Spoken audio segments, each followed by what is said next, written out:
Hello, in front of me I've got Samsung Galaxy M33. In this video I'll show you how to find and manage display settings. In the beginning, let's go to settings, enter display, and as you can see right here, we've got all settings for our display.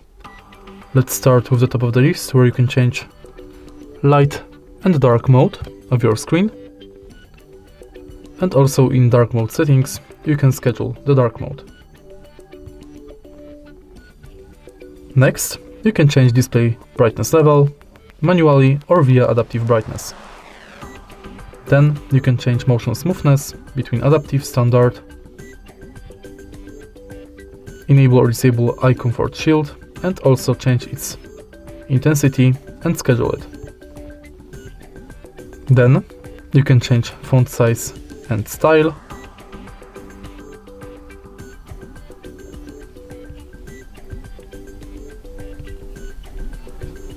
You can change screen zoom, manage full screen mode for apps, and hide notch. Then you can change screen timeout between 15 seconds and 30 minutes, enable easy mode, and edge panels.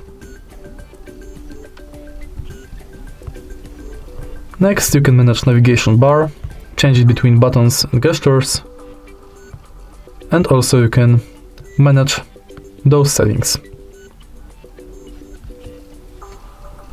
Then you can enable or disable touch sensitivity and screensaver. And that's it. If you find this video helpful, please leave like, comment and subscribe.